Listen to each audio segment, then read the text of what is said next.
Market की तमाम बड़ी खबरें बताते हैं, साथ ही आपके लिए इंट्राडे, पोजिशनल और लॉन्ग टर्म के लिए कॉल्स भी लेकर आते हैं। आज हमारे साथ 5 मेहमान होंगे जो आज आपकी मदद करेंगे। अनुज गुप्ता हैं, HDFC सिक्योरिटीज़ के कमोडिटी और करेंसी के हेड हैं। दिव्या गगलानी है, एक्सिस सिक्योरिटीज़ से कमोडिटी रिसर्च एनालिस्ट हैं। बीटूपन मजूमदार हैं, bmazumdar.com के टेक्निकल एक्सपर्ट है। और आगे हमारे साथ 2 और मेहमान होंगे। तेजस गांधी होंगे, फिस के चेयरमैन, और साथ ही मोहित सी मुर्गई होंगे, MD हैं उमसुम ग्रुप से, जिनसे हम राइस मार्केट का आउटलुक समझेंगे। सबसे पहले शुरुआत कर लेते हैं नेचुरल गैस से, क्योंकि आज नेचुरल गैस में ज़बरदस्त तेज़ी दिख रही है, 10% से ज़्यादा का उछाल। अनुज जी, क्या वजह है इस तेज़ी की? इतनी तेज़ी क्यों आ गई नेचुरल गैस में आज सुबह सुबह?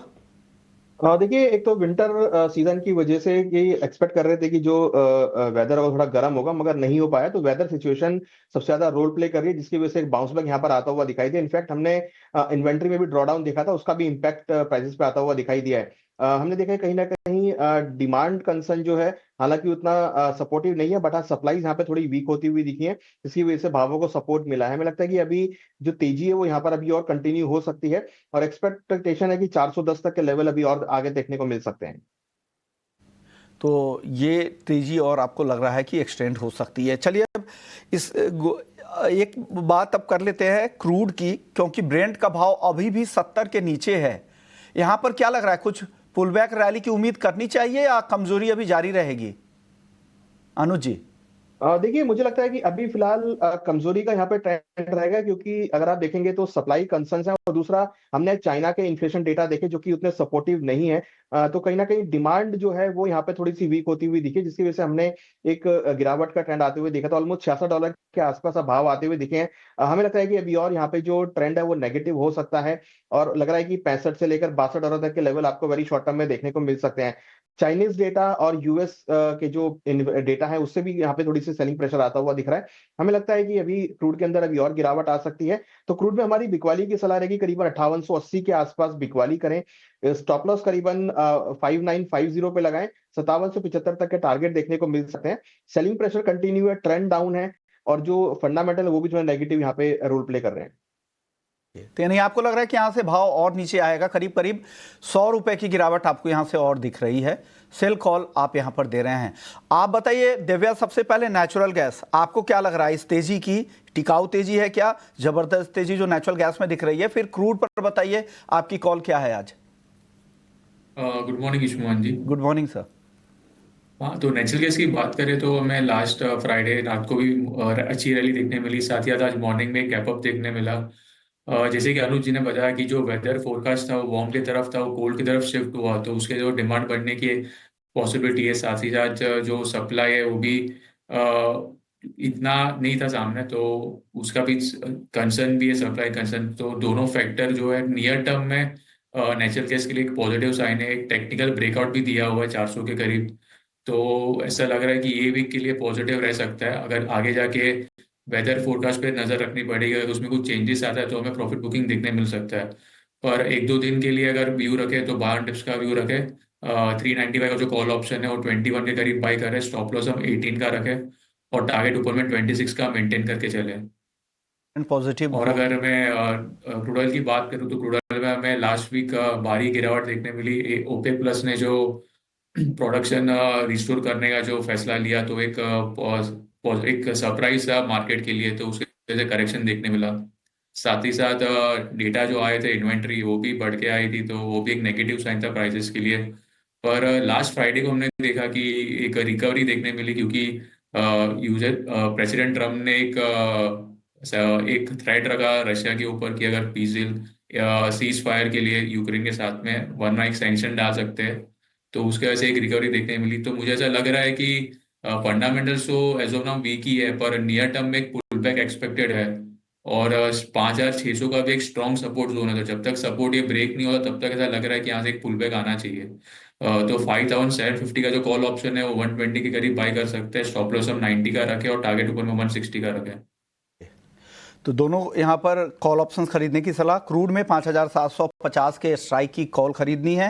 नेचुरल गैस में 395 के स्ट्राइक की कॉल खरीदनी है। दोनों कॉल एक बार फिर से दिखा दीजिएगा दिव्या गगलानी जी की, क्रूड की और एनजी की, दोनों ऑप्शन ट्रेड। आप दोनों के लेवल्स नोट कर ले। प्रीमियम के जो स्टॉप लॉस बताए गए वो भी ध्यान रखिएगा। क्रूड और नेचुरल गैस पर आपकी राय क्या है वीरपन सर? सर जी, लास्ट वीक भी हम लोगों ने बात किया था, जैसे क्रूड ऑयल में सेल ऑन राइज जैसा था। लास्ट 6200 से अभी बाजार 5750 तक गया है। लास्ट मंडे हम लोग जब बात किए थे, अभी बाजार में क्रूड ऑयल में काफी हद तक सेलिंग आया हुआ है, तो थोड़ा पुल बैक बन सकता है, या पुल बैक भी इतना नहीं मान के चल रहा हूँ कि बहुत ज्यादा स्ट्रॉन्ग पुल बैक या ट्रेंड शिफ्ट हो जाएगा, उस तरह का नहीं है। तो ये सेल ऑन राइज वाला ही हो जाएगा, लेकिन थोड़ा बॉटम लेवल पे है, तो यहाँ पे मार्केट में नहीं, थोड़ा पुल बैक में बेचना थोड़ा कंफर्टेबल रहेगा। 5870 5880 उसका वो जो लेवल है, वहां पे एक शॉर्टिंग बनेगा। 5740 या 5750 का टारगेट रहेगा, बहुत ज्यादा डाउन साइड टारगेट नहीं रहेगा। तो पुल बैक में बेचना क्रूड ऑयल में सही रहेगा, 5950 के ऊपर स्टॉप लॉस। और मेरा क्रूड ऑयल का व्यू ओवरऑल निगेटिव है, और कोई भी पुल बैक आता है, होल्डिंग पर्सपेक्टिव से भी हो या कोई पुल बैक आता है, तो कोई भी स्ट्रॉन्ग पुल बैक में कॉल राइट कर सकते हैं, या पुट बाय कर सकते हैं, या फ्यूचर सेल कर सकते हैं। बहुत ज्यादा कन्विंसिंग 6100 या 6150 के ऊपर बाजार जाने के लिए नहीं लग रहा अभी फिलहाल इन द शॉर्ट टर्म। लेकिन नेचुरल गैस में थोड़ा सिनेरियो थोड़ा, लास्ट वीक भी मैं बेरिश था, हम लोग सभी बेरिश थे, लेकिन ये जो स्ट्रॉन्ग रैली आया, पहला तो वेदर वाला है, दूसरा जो रशिया सॉरी जो कनाडा और यूएस का कॉन्फ्लिक्ट जिस तरह से बढ़ रहा है, क्योंकि जो भी यूएस का नेचुरल गैस है मोस्टली लोकली कनेक्टेड है और टुवर्ड्स कनाडा, तो उसका तो जो बात चला, तो उससे भी एक एडेड इम्पैक्ट आया। तो अभी फिलहाल के लिए बायस पॉजिटिव है, लेकिन डर लगता है कि कहीं ना कहीं चेंज हो जाएगा, क्योंकि वेदर फैक्टर का चल रहा है, तो 422 या 425 तक जा सकता है। अभी फिलहाल 404 है, बाजार चल रहा है और काफी स्ट्रॉन्ग ओपनिंग है, तो यहाँ पे इस काउंटर में थोड़ा सा अगर अवॉइड करे तो कोई प्रॉब्लम नहीं होगा, लेकिन शायद एक बार 420-25 तक जाने के लिए कोशिश करेगा विथ लॉट ऑफ रिस्क। तो थोड़ा केयरफुल होकर कीजिएगा नेचुरल गैस में, लेकिन क्रूड ऑयल में sell on rise is very comfortable. तो सेल ऑन राइज की स्ट्रैटेजी के साथ यहाँ पर काम करना है, ये राय बिटुपन की आ रही है। हालांकि टारगेट आपके हैं 5740 के लेवल पे बेचना है, और टारगेट आपने क्रूड का क्या दिया है सर? 5870 पे बेचना है। नहीं 5870 में मैंने सेल करने के लिए बोला है, 5740 का टारगेट है, 5955 का स्टॉप लॉस पे करना चाहेंगे। जो लेवल है वो 5870 का है, वो एक बार नोट कर लीजिएगा, और टारगेट 5740 का ही है, ये ध्यान में रखिएगा क्रूड को लेकर।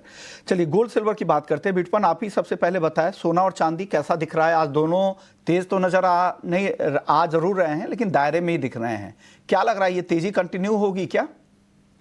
सर क्या है कि गोल्ड में ना, डॉलर के गिरने के बाद भी तेजी नहीं आ रहा है, थोड़ा रेंजिंग बना है मार्केट में, लेकिन बायस अब पॉजिटिव है, तो गोल्ड में विथ स्टॉप लॉस ट्रिक लेना पड़ेगा। 85,000 का स्टॉप लॉस लेके अराउंड 85,400 के आसपास या 500 के आसपास बाय कर सकते हैं। 86,500 का स्टॉप लॉस टारगेट रहेगा। 85,000 का जो मैंने स्टॉप लॉस बताया वो स्ट्रॉन्ग इंपॉर्टेंट मान के चलिए, क्योंकि बाजार में देखिए डॉलर के डिक्लाइन के होने से भी गोल्ड में तेजी नहीं आ रहा है, या अगर डॉलर पुल बैक आ जाता है तो थोड़ा प्रॉब्लम हो सकता है। तो यहाँ पे भी फिलहाल रेंज में ही है, 85% का स्टॉप लॉस मेंटेन करना बहुत जरूरी होगा, अगर वहां से गिर जाता है तो करेक्शन आ जाएगा। सिल्वर में इतना फिलहाल के लिए मुझे बहुत ज्यादा स्ट्रेंथ नहीं लग रहा है। सिल्वर वाला देखिए, अभी जिस तरह से चाइना का डेटा आया फिलहाल के लिए, जो इन्फ्लेशन डेटा है थोड़ा काफी वीकर जैसे आया, अभी मतलब डिफ्लेशन का सिनेरियो है, तो सिल्वर में शायद एक बार करेक्शन बन सकता है। 98,500 अगर ब्रेक नहीं करता तो 96,400 टू 96,500 तक पहुंच सकता है। तो एक टॉप में स्टॉप लॉस लाके 98,500 के ऊपर मेरे हिसाब से एक शॉर्टिंग बनेगा। सिल्वर में थोड़ा कॉन्ट्रा मूव है, तो गोल्ड में बाय एंड डिप, और सिल्वर में sell at bit of pull back towards under 500 या 800 रुपए का टारगेट लेके बेच सकते हैं। आप बताइए अनुज जी, आपकी राय क्या है सोने और चांदी में? विष्णु जी देखिए, जो डॉलर इंडेक्स है वो 4 महीने के लोअर लेवल पर आया है, तो कहीं ना कहीं उससे प्राइसेस को सपोर्ट मिला है। हालांकि अगर आप देखेंगे तो गोल्ड का प्राइस इंटरनेशनल मार्केट में $2900 के ऊपर सक्सेसफुली ट्रेड कर रहा है, और सिल्वर भी हमने लास्ट वीक गिरावट आई थी, बट वहां से अच्छी खासी रिकवरी सिल्वर में आती हुई दिखाई दी और ऑलमोस्ट $33 को दोबारा से हेड करता हुआ दिख रहा है। तो मुझे लगता है कि कहीं न कहीं एक बाय ऑन डिप्स की स्ट्रैटेजी यहाँ पर बनती हुई दिख रही है, क्योंकि डॉलर इंडेक्स में गिरावट आई है और जिस तरीके से बाकी इकोनॉमीज ने रिटेलिएट किया है, तो ट्रम्प साहब थोड़ा-सा बैक फुट पे हैं, जिसकी वजह से हमने देखा है कि डॉलर इंडेक्स में गिरावट आती हुई दिखाई दी है।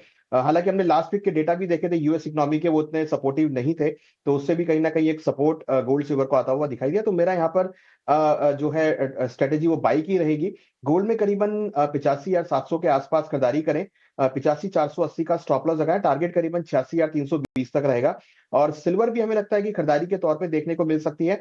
98,400 का लेवल ब्रेक करे तो खरीदारी का ट्रेड बनाएँ, 97,380 का स्टॉप लॉस लगाएँ, टारगेट 99,550 और 1 लाख तक के लेवल वीकली बेसिस पर देखे जा सकते हैं। तो कहीं न कहीं एक अच्छा बाउंस बैक हम यहाँ पे एक्सपेक्ट कर रहे हैं। इस वीक में एक अच्छी खासी तेज़ी देखने को मिल सकती है।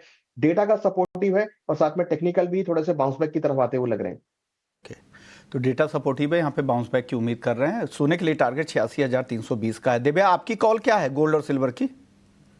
अगर मैं सोने की बात करूँ तो कॉमेक्स में मैं लास्ट वीक अच्छा रैली देखने मिला, प्राइजेस करीब 2% ऊपर थे।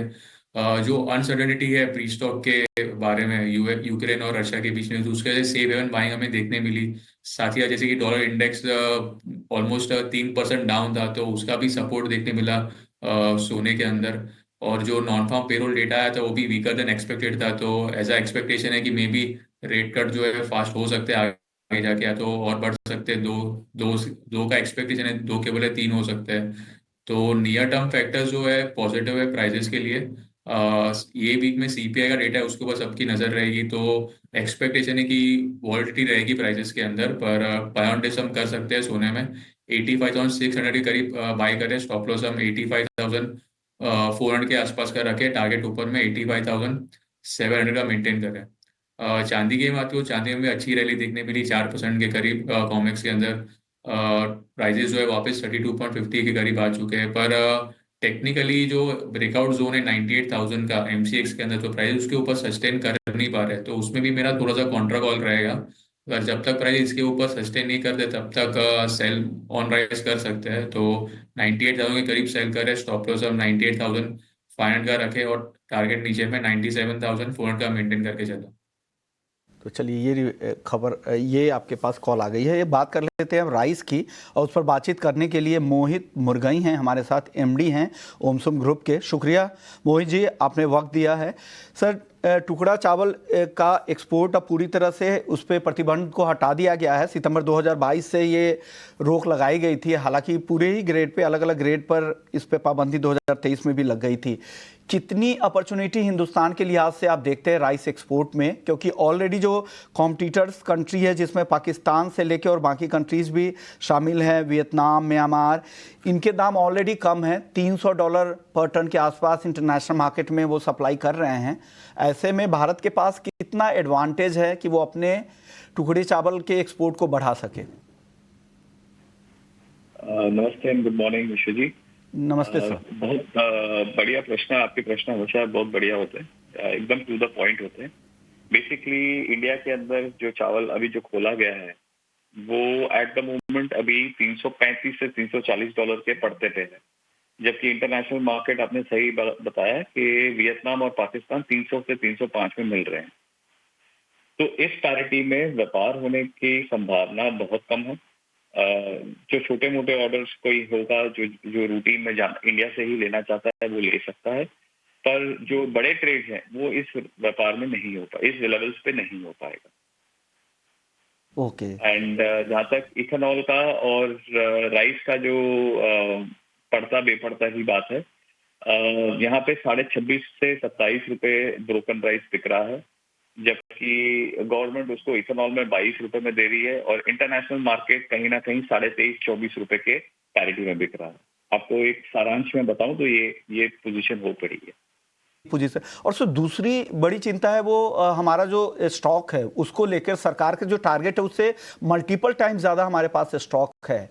क्या लग रहा है जो करंट भाव का सिनेरियो है ये थोड़ा सस्टेन करेगा क्या नीचे की तरफ भी भाव? क्योंकि जिस तरह के एक्सपोर्ट है, आप एक्सपोर्ट मार्केट में भी आपको बहुत ज़्यादा फ़ायदा नहीं मिल रहा है, और साथ ही घरेलू बाजार की स्थिति आप बता ही रहे हैं। तो क्या लग रहा है आगे किस तरह का सिनेरियो बदलेगा? विश्व जी, सबसे बढ़िया बात यह है कि गवर्नमेंट ओपन हो गया है बिजनेस के लिए। जो हमारे लिए सबसे बड़ी खुशखबरी है कि हर लेवल पे जहाँ पे रोक थी, ड्यूटी की, रिस्ट्रिक्शंस की, बैन की, पूरा ट्रेड ओपन कर दिया गया है। ये सबसे बड़ी खुशखबरी है, पहली बात। दूसरी बात, जहां तक इंटरनेशनल मार्केट की लेवलिंग है, वो भी लेवलिंग होना बाकी है, क्योंकि ये रिसेंटली ओपन हुआ है। मार्केट को कहीं वो ऊपर जाएंगे, कहीं हम थोड़ा सा नीचे आएंगे और ये लेवल आउट हो जाएगा। और इंडिया को अगर कंटिन्यूस मार्केट में रहना है, that is the biggest factor कि कंटिन्यूस आप मार्केट में अगर आप खिलाड़ी हैं तो आपको ऑटोमेटिकली आपके प्राइसेस मिलते रहेंगे। जब गवर्नमेंट इसको थोड़ा सा बैन कर देती है और फिर वापस ओपन करती है तो हमको रीमार्केट कैप्चर करना थोड़ा डिफिकल्ट हो जाता है। ये थोड़े टाइम में ये पूरा लेवल आउट हो जाएगा, कहीं ना कहीं वहां से नीचे आ जाएगा, कहीं ना कहीं हम उसको कवर अप कर लेंगे। पर ये अगर कंटिन्यूस चालू रहा तो इंडिया का भी इसमें एक्सपोर्ट बढ़ेगा और एक कंटिन्यूस पैरेलल लेवल बना रहेगा जो बंद नहीं होना चाहिए। इस तरह के लेवल्स रहते हैं तो भले ही अभी हमें ओवर सप्लाइड मार्केट दिख रहा है, लेकिन धीरे धीरे सप्लाई जरूर कम होगी। सर, अगर आपको एक्सपोर्ट में माल बेचना हो या इथेनॉल के लिए, आप अपना माल कहाँ भेजेंगे? इथेनॉल में हमको अलाउड नहीं है यहाँ पे नहीं नहीं, मैं टुकड़े चावल की बात कर रहा था। अगर उस प्राइस में अगर जिनको इजाजत हो उनके लिए क्या ज्यादा फायदेमंद है? डेफिनेटली एक्सपोर्ट ज्यादा बेनिफिशियल है, बेटर रेट मिल रहा है, ओवरऑल पैरिटी जो है डेफिनेटली एक्सपोर्ट में मच बेटर है। ओके सर, प्राइसेस का आउटलुक बताइए, खास करके बासमती के बारे में बताइए कि आगे क्या होगा, क्योंकि कई सारे फार्मर्स हैं वो हमेशा पूछते रहते कि कब भाव तेज होंगे। क्या उम्मीद है आगे कुछ भाव में रिकवरी की यहाँ से? सरप्लस काफी है, न्यू क्रॉप सर पे है, अगले 3 महीने में फिर से न्यू क्रॉप चालू हो जाएगा, साठी के क्रॉप से चालू हो जाएगा, तो मुझे नहीं लगता कि ये लेवल पे और तेजी आएगी। क्रॉप बम्पर है, काफी स्टेट्स में उगने लगा है। पहले सिर्फ पंजाब हरियाणा होता था, अभी आसपास सारे स्टेट्स के अंदर बम्पर क्रॉप है। तो मुझे नहीं लगता 1509 सीड जो है नियरली 60% ऑफ द पूरी पैडी कैपेसिटी खा चुका है। एक्चुअली एक किसान थे एमपी के, वो जानना चाह रहे थे कि भाव आगे क्या होंगे। उन्होंने स्टॉक कर रखा है, उनको उम्मीद थी कि भाव कुछ ऊपर मिल जाए तो निकले, इसलिए मैंने ये सवाल उनके लिए। बॉटम आउट है, इससे सस्ता बासमती हो नहीं सकता। आज 600 से $650 में सेला 1509 का मिल रहा है, तो इससे सस्ता होना चावल मुनासिब ही नहीं है। तो it is already bottom out, पर क्रॉप भी पीछे बहुत बम्पर है। अनलेस क्रॉप के अंदर, नए क्रॉप के अंदर कोई चेंजेस आते हैं, ये पैरिटी आपके $650 से $750 के बीच में खेलते रहेगा। 1509 सेले की बात करो, और अकॉर्डिंगली आपके 11-21 जो है वो कहीं ना कहीं $800 से $1000 के बीच में ही रहेगा। कोई बहुत ज्यादा तेजी नहीं दिख रही। ओके, तो इनके लिए खास सलाह है। शुक्रिया मोहित जी, आपने वक्त निकाला और हमारे दर्शकों को गाइड किया कि उन्हें क्या करना चाहिए। वक्त की करते जहां पर आज तेज गिरावट दिख रही है। अनुज जी, छोटा जवाब दे दीजिए, फिर हम फिश के चेयरमैन के पास जाएंगे। हल्दी इतनी क्यों टूट रही है? 11,400 के आसपास आ चुकी है। क्या फिश की उस रिपोर्ट के बाद जहां पर यह कहा गया कि उत्पादन भी इस बार ज्यादा है, यील्ड को लेकर कोई चिंता नहीं, क्या ये दबाव है या कुछ और? देखिए, डेफिनेटली जो प्रोडक्शन की इस बार हमने देखी है वो ज्यादा है, और जो डिमांड है थोड़ा सा कम है, मगर मेन जो करेक्शन है वो प्रोडक्शन की फिगर्स की वजह से है। क्योंकि कहीं ना कहीं हमने देखा है कि लास्ट ईयर के मुकाबले इस बार इसका प्रोडक्शन बढ़ता हुआ दिखाई दिया है, तो उसकी वजह से हमने एक सेलिंग प्रेशर आते हुए देखा है, और हम देख रहे हैं कि अब प्राइस ऑलमोस्ट 12,000 के नीचे आते हुए दिखाई दिए हैं। तो फिलहाल अभी जो सेंटीमेंट है वो सप्लाई साइड की वजह से नेगेटिव होते हुए दिख रहे हैं। चलिए अब बात करते हैं जीरा की और धनिया की। इन दोनों की रिपोर्ट क्या है, उत्पादन अनुमान को लेकर क्या कह रही है रिपोर्ट, इस पर बातचीत करने के लिए हमारे साथ तेजस गांधी हैं, नए चेयरमैन चुने गए हैं फिश के, federation of Indian spices stakeholders के। शुक्रिया सर, आपने वक्त निकाला, और आप लोगों का वीकेंड पे जो प्रोग्राम था उसमें से जो रिपोर्ट है, यहाँ पर जीरे का उत्पादन अनुमान करीब करीब 45,75,000 बैग के आसपास है। 55 केजी बैग की मैं बात कर रहा हूँ, ये गुजरात की है। और राजस्थान में करीब 52 लाख बैग के आसपास 55 केजी बैग का उत्पादन होने का अनुमान फिश का है। और करीब 98 लाख बैग ओवरऑल 2025 का उत्पादन है, जो पिछले साल जो 1.11 करोड़ के बैग के मुकाबले काफ़ी कम दिख रहा है। जीरे को लेकर और क्या इनसाइड स्टोरी है आपके पास? तेजस सर, आपसे सवाल था।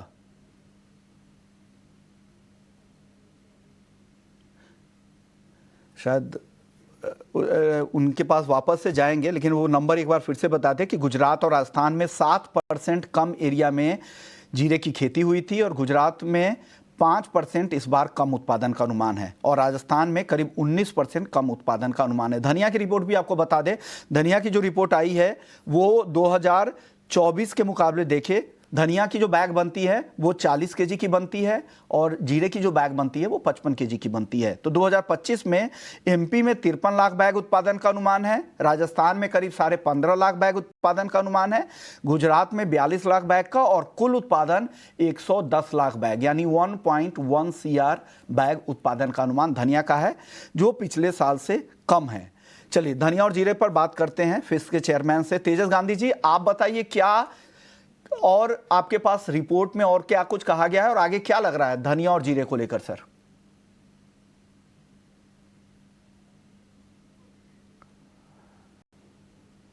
शायद आपके ऑडियो में बार बार कुछ दिक्कत आ रही है, मैं कोशिश करूंगा आपको फोन लाइन पे कनेक्ट करूं। ऑनलाइन में दिक्कत हो रही तो फोन पे आपको कनेक्ट करूं। तब तक अनुज जी आप क्या कहेंगे जीरा और धनिया को लेकर?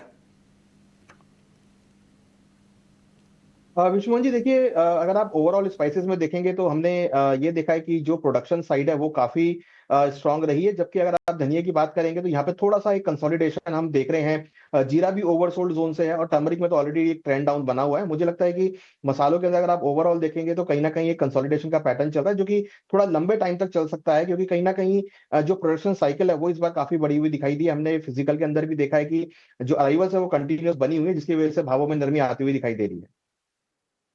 तेजस गांधी जी आप क्या कहेंगे धनिया और जीरे की रिपोर्ट को लेकर? क्या रिपोर्ट है सर? हेलो। हाँ सर, ऑडियो आ रहा है, आप बताएं धनिया और जीरे के बारे में। सर जी आपकी आवाज, हेलो। हाँ सर, आवाज आपकी आ रही है। मैं पूछ रहा था कि आपके सेमिनार से क्या निकल कर आया है जीरे को लेकर और धनिया को लेकर? सर जी हमारे federation of Indian spice stakeholders ने अभी हाल ही में गोवा में संपन्न हुए हमारे 9वें अधिवेशन में जो क्रॉप के आंकड़े निकाले हैं वो करीब जीरे में करीब पिछले साल से 13% की कमी के आंकड़े आए हैं, और ईल्ड में इस बार थोड़ा गुजरात प्लस रहा है 9%, राजस्थान थोड़ा कम में रहा है। पिछले साल हमारे आंकड़े थे 6,18,000 और इस बार आंकड़े हमारे आए हैं 5,38,000। ये सर्वे हम एकदम ग्राउंड रियलिटीज पे करवाते हैं और हमें जो यूनिवर्सिटी के स्टूडेंट्स और ट्रेडर्स साथ मिलकर ये सर्वे करते हैं। और धनिया को लेकर क्या रिपोर्ट है सर?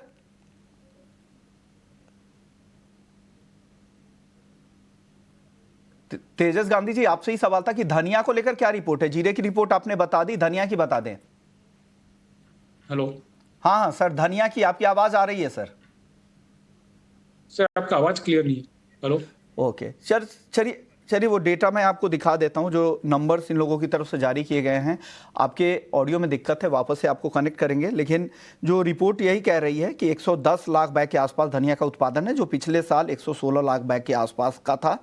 और यहाँ पर कैरी ओवर स्टॉक के जो नंबर है वो 50 से 60 लाख बैग अलग अलग एक्सपर्ट्स की राय है। देखते हैं आगे भाव पे क्या है। अभी अराइवल का सीजन है इसलिए आमतौर पर दबाव रहता है। शुक्रिया तेजस गांधी जी आपका, अनुज जी आपका, विडूपन जी और साथ ही दिव्या गगलानी जी आपका भी बहुत बहुत शुक्रिया इस खास पेश।